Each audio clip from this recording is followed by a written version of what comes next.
Hello foodies, ഇന്നൊരു banana ball റെസിപ്പിയുമായിട്ടാണ് ഞാൻ വന്നിരിക്കുന്നത്.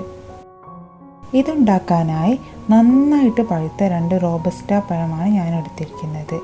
ഏത് പഴം വേണമെങ്കിലും വെച്ച് ചെയ്യാം കേട്ടോ. നേന്ത്രപ്പഴമോ മൈസൂർ പഴമോ ഏത് പഴം വേണമെങ്കിലും നമുക്ക് ഇതുണ്ടാക്കാനായിട്ട് ഉപയോഗിക്കാം. നന്നായിട്ട് പഴുത്തിരിക്കണം. അപ്പോൾ നമ്മളിതിൻ്റെ തൊലിയൊക്കെ കളഞ്ഞ് ഒരു ഫോർക്ക് ഉപയോഗിച്ച് ഇത് നന്നായിട്ട് ഉടച്ചെടുക്കുക.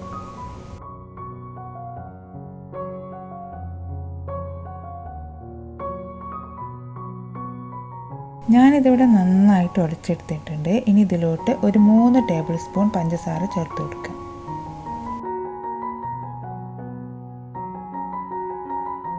അടുത്തതായിട്ട് ഇതിലോട്ട് ചെറിയ ജീരകം ചതച്ചത് 1 ടീസ്പൂൺ ചേർത്ത് കൊടുക്കുക. ഇത് പൊടിയല്ല കേട്ടോ, ചതച്ചെടുത്തതാണ്. ഇനി ഒരു 1/4 ടീസ്പൂൺ ഏലക്കാപ്പൊടി ചേർത്ത് കൊടുക്കുക.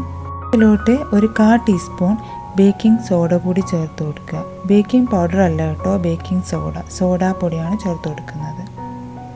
ഇതെല്ലാം ചേർത്ത ശേഷം നന്നായിട്ടൊന്ന് മിക്സ് ചെയ്തെടുക്കുക.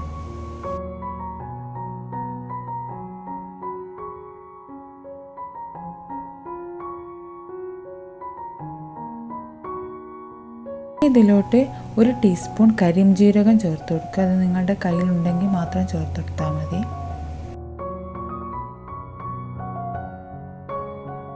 ഇനി ഞാൻ ചേർത്ത് കൊടുക്കുന്നത് 1 കപ്പ് മൈദപ്പൊടിയാണ്.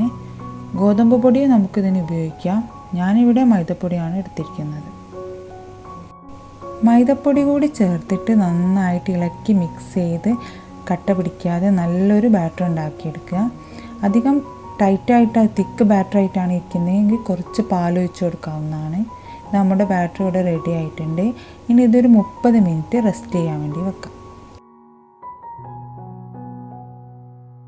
30 മിനിറ്റ് കഴിയുന്ന സമയത്ത് നമ്മുടെ മാവ് നല്ല സോഫ്റ്റായിട്ട് വരും.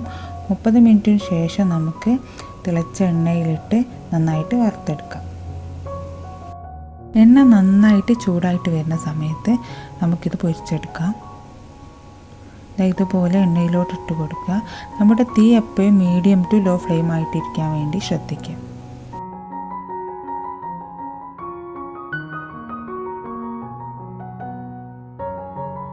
ഒരു ഗോൾഡൻ ബ്രൗൺ കളറാവുന്നത് വരെ തിരിച്ചു മറിച്ചിട്ട് കൊടുത്തിട്ട് വേവിച്ചെടുക്കുക.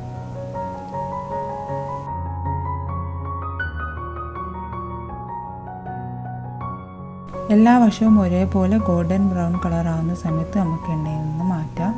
ഇത്രയേ ഉള്ളൂ. ഇതാ നമ്മുടെ സ്നാക്ക് റെഡി ആയിട്ടുണ്ട്. അപ്പോൾ എല്ലാവർക്കും ഈ റെസിപ്പി ഇഷ്ടമായെന്ന് വിചാരിക്കുന്നു. ഇഷ്ടമായെങ്കിൽ ഈ ചാനൽ ഒന്ന് സബ്സ്ക്രൈബ് ചെയ്തേക്കണേ. Thank you.